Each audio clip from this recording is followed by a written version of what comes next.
Hello, this is Howard Cooper from Rapid Change Works. Today I wanted to talk about the label of mental illness.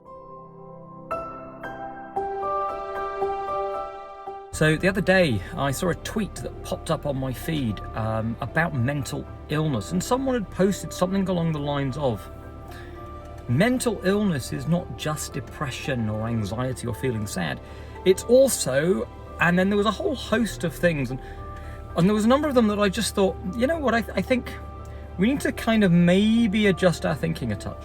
Because the first one, I'll give you an example, was mental illness was a fear of abandonment. Now, I'm not suggesting that people with a fear of abandonment, it's not real, it's not real suffering, it's not actually an issue for them. But what I am saying is that we have to be careful about labeling something like fear of abandonment as mental illness. Let me explain. Think about it this way. I had a guy that came to see me a few weeks ago with a fear of dogs.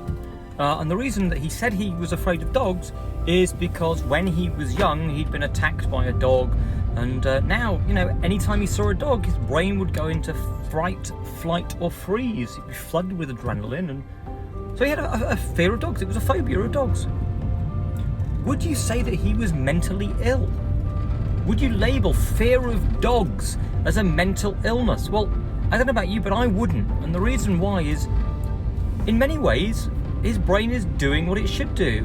His brain's a survival mechanism. It's identifying threat. And all that's happening is the sight, the smell, the word dog is currently, for various reasons, bringing up inside a feeling of adrenaline, a feeling of threat. But that's not mental illness.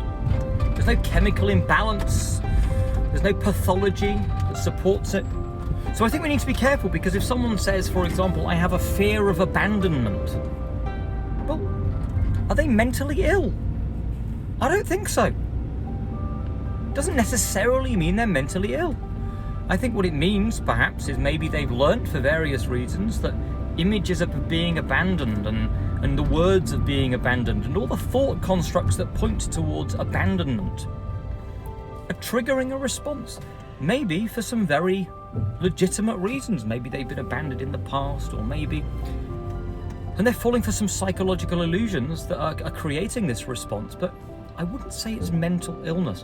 Now, the reason I'm making this video is because I see this mental illness label touted around all over the place, and whilst I'm not unsympathetic at all to the very real suffering someone might have with a fear of abandonment, I think when we start to bandy around the term mental illness and start thinking of ourselves as almost having diseased or malfunctioning brains, then that whole belief and that whole frame is not going to put us in the best state to find the help that we really need.